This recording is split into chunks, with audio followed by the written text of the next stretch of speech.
Assalamualaikum warahmatullahi wabarakatuh. Untuk perkuliahan online pada mata kuliah patofisiologi, untuk pertemuan yang kedua adalah terkait dengan penyakit benigna prostat hiperplasia atau BPH. Seperti biasa, saya tidak akan membahas terlalu panjang terkait dengan mungkin komplikasi penanganan, tetapi saya hanya fokus terutama di patofisiologinya, terutama bagian patogennya atau konsep mappingnya. Nanti akan ada tugas yang harus diselesaikan mahasiswa. Seperti biasa, untuk tugasnya dijelaskan secara singkat di forum dan dijelaskan secara lengkap di kantung tugas atau kantung kuis. Untuk tugasnya saya beri waktu sekitar 7 hari atau 1 pekan. Dan untuk tugasnya nanti akan saya jelaskan di pertengahan atau di akhir perkuliahan. Kita mulai saja terkait dengan benigna prostat hiperplasia.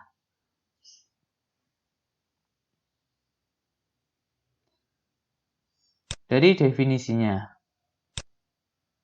Nah, definisi apa itu BPH? Ya, BPH adalah penyakit tumor ya atau kanker ya. Kalau pada kasus BPH ini masuknya ke tumor. Ya, tumor atau kanker yang menyerang prostat. Ya, jadi tumor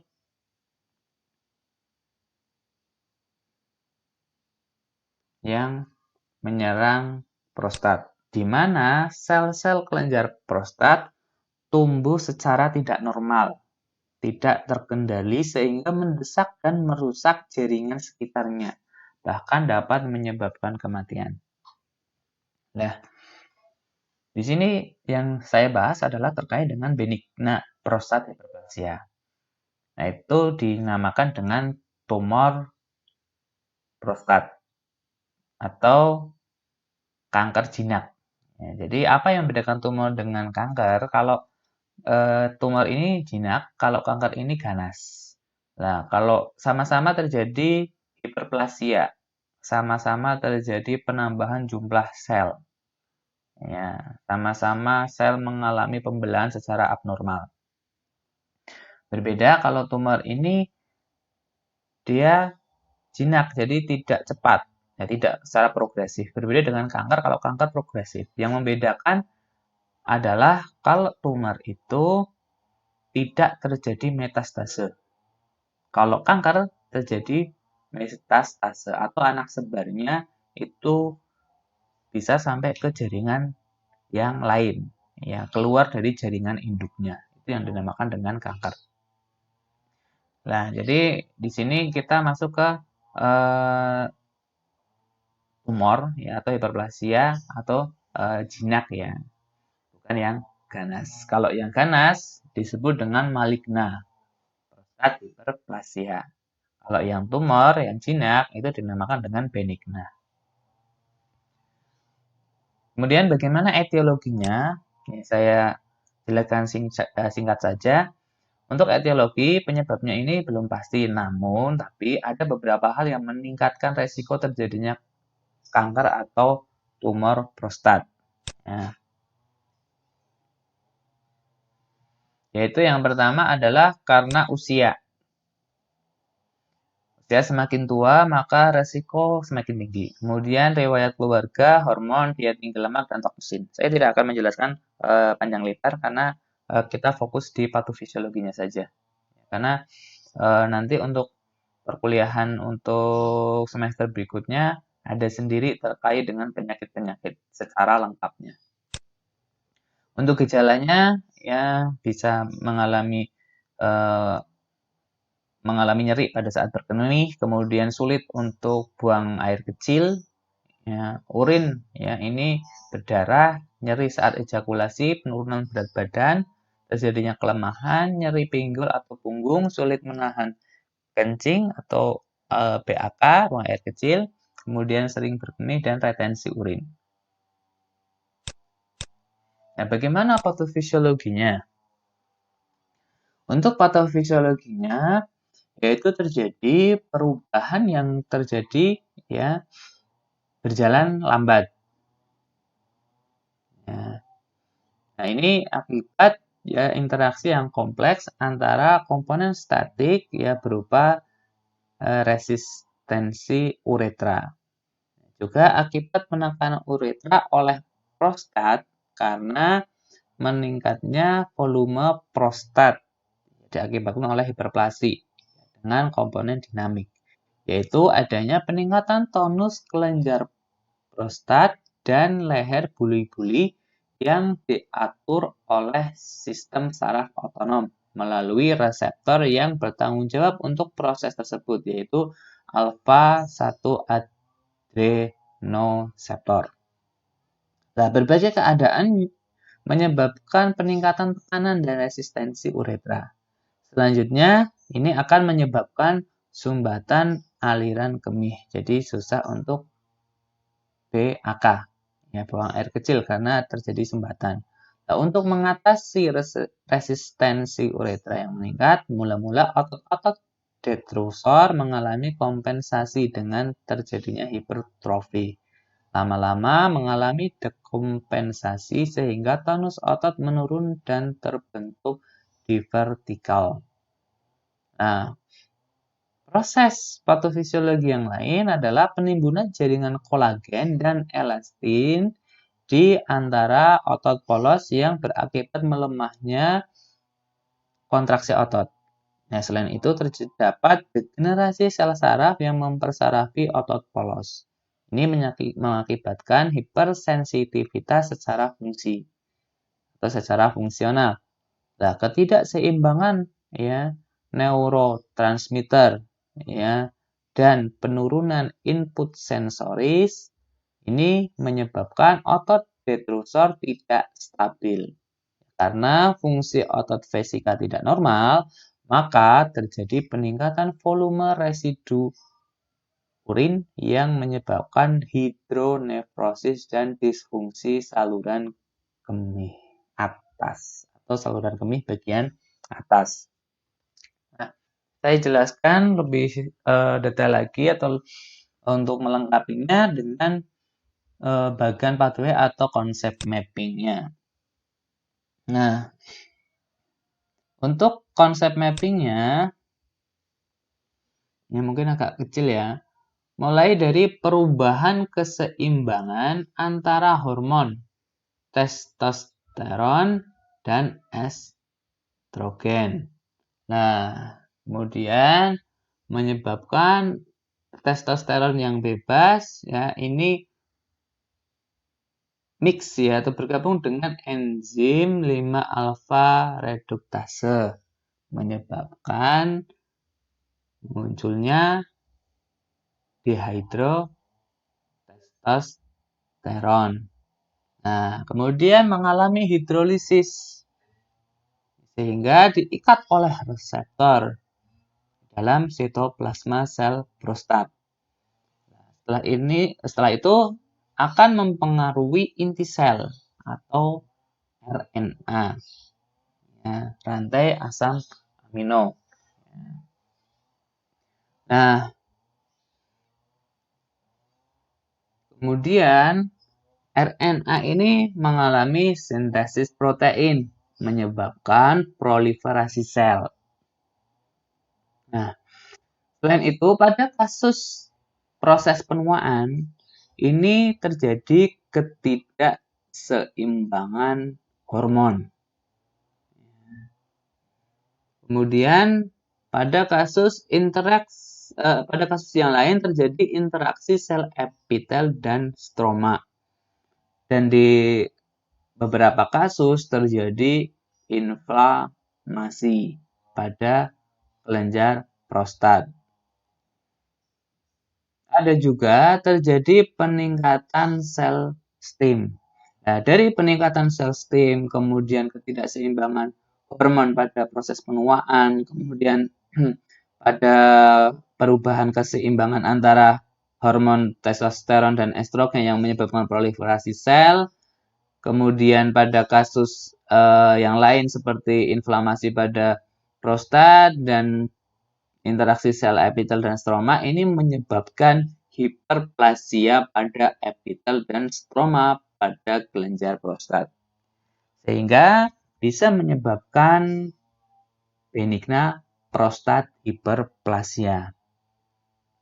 Nah, pada kasus BPH ini terjadilah penyempitan lumen uretra pars prostatica sehingga menghambat aliran urin yang akan keluar dari vesika urinaria. Nah, karena terjadi bendungan atau aliran urinnya terhambat tidak bisa keluar ya, dari vesika urinaria, maka terjadi bendungan di vesika urinaria. Dari bendungan vesika urinaria ini menyebabkan urin statis atau statis urin.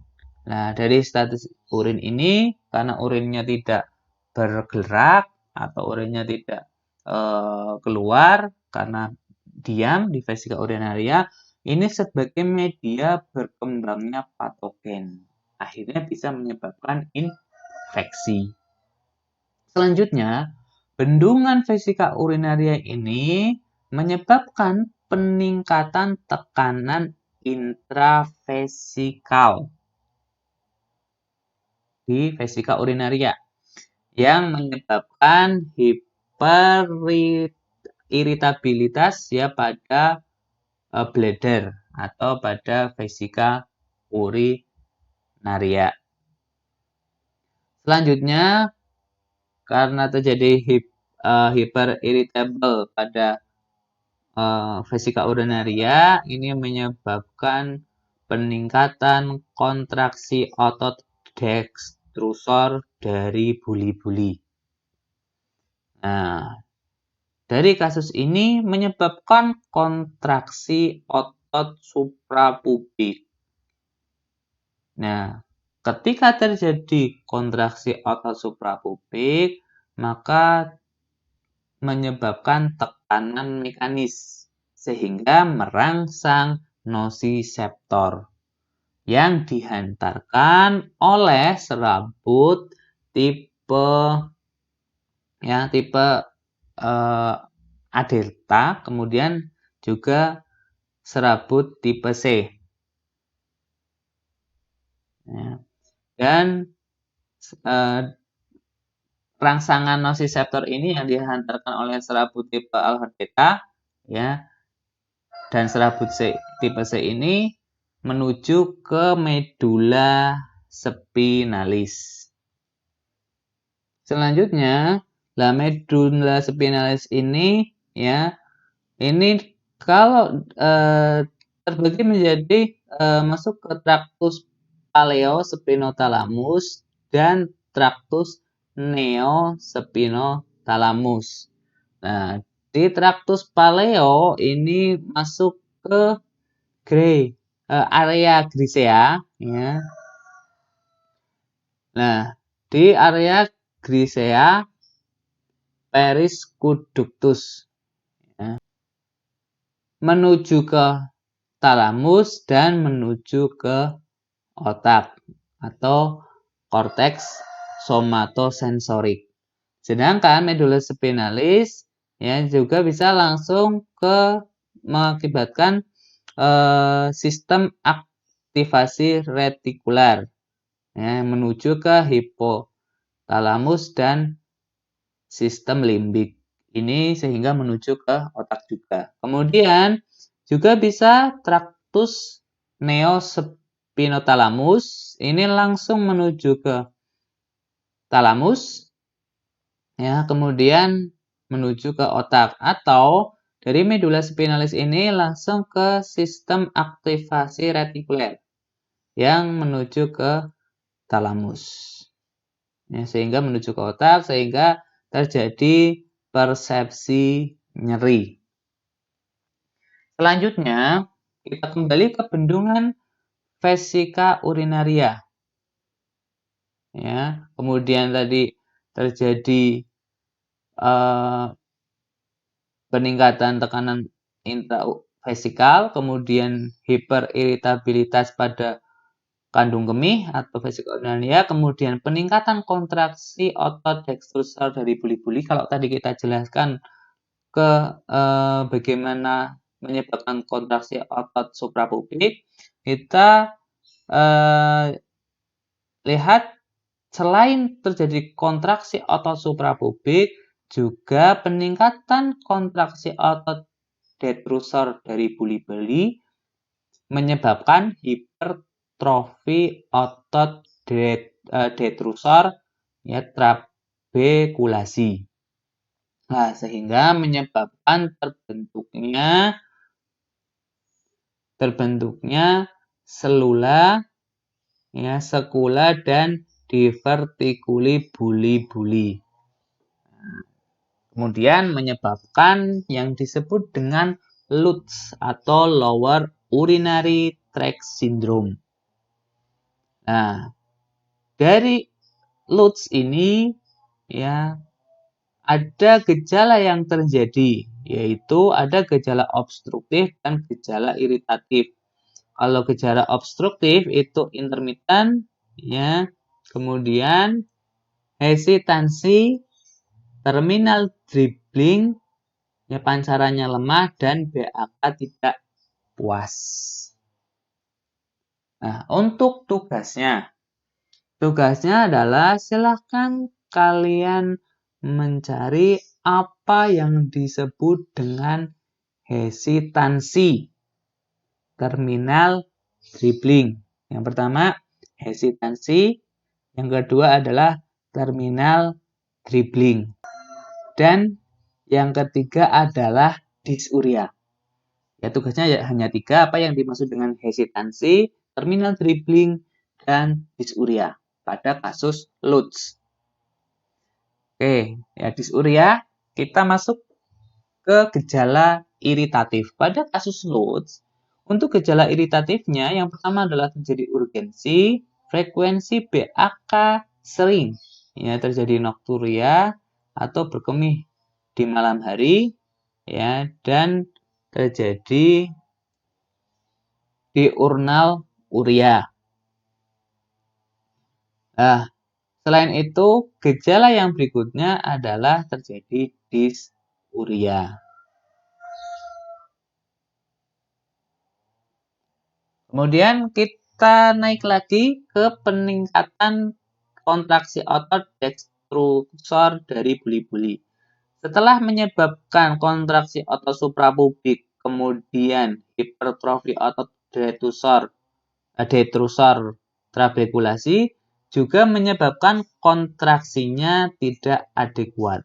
Ketika kontraksi tidak adekuat, maka terjadi retensi urin total.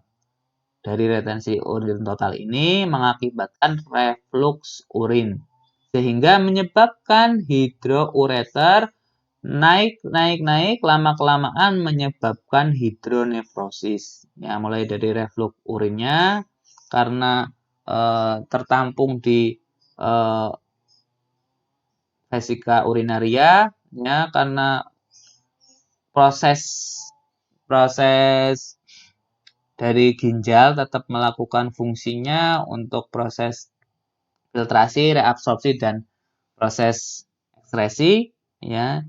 Jadi ketika proses sekresi atau sekresi ini pada proses ekskresi ini ternyata karena tidak dikeluarkan, maka lama-lama menumpuk di vesika urinaria, ya, naik sampai menumpuk di ureter, terjadi hidroureter, ya, lama-lama menumpuk sampai di nefron, ya, di di nefron, ya, di ginjal, ya, unit fungsional dari ginjal di nefron, ya, jadi terjadi hidronefrosis, ya, atau adanya cairan di ginjal, terutama di bagian nefronnya. Nah, kemudian karena ginjal mengalami udem ya, atau ada cairan di ginjal atau hidronefrosis terutama di nefron ya, atau di di unit fungsional ginjal yaitu nefron, terjadi hidronefrosis menyebabkan penurunan fungsi dari ginjal. Ya. Itu untuk bagaimana patofisiologinya. Sebenarnya ada beberapa referensi lain, yaitu dari beberapa video YouTube. Saya akan berikan linknya, nanti silakan dilihat sendiri videonya ya terkait dengan BPH. Ya, ini ada beberapa sumber dari video terkait dengan BPH. Ya. Ini dari osmosis atau osmosa. Learning medicine is hard work. Osmosis makes it easy. Yeah. It takes your lectures and notes to create a personalized study plan with exclusive videos, practice questions, and flashcards, and so much more. Ini linknya di Try it sini. free today. Untuk linknya ini. In benign prostatic hyperplasia, or BPH, prostatic refers to the prostate gland. Hyperplasia means an increase in the number of... Dari sumber lain, ya, ini bisa juga dijadikan referensi. Ya, kalau ini secara visual ya ada gerakan videonya, jadi juga sangat bagus ya. Is enlarged. Jadi prosesnya the prostate is a walnut-sized gland in men. Just beneath your bladder, your prostate gland surrounds your urethra, the tube through which urine and semen exit your body. Your seminal vesicles and prostate make fluid that combines with sperm cells to create semen. Nah, ini tidak akan saya putar videonya. For unknown urethra that runs through it. As a result, your enlarged prostate may slow or block the urine flow out of your body when you urinate. The symptoms of benign prostatic hyperplasia include frequent urination or urge to urinate, especially at night, a weak or interrupted urine stream, and straining to urinate. Over time, untreated benign prostatic hyperplasia may cause... Saya akhiri. Assalamualaikum warahmatullahi wabarakatuh.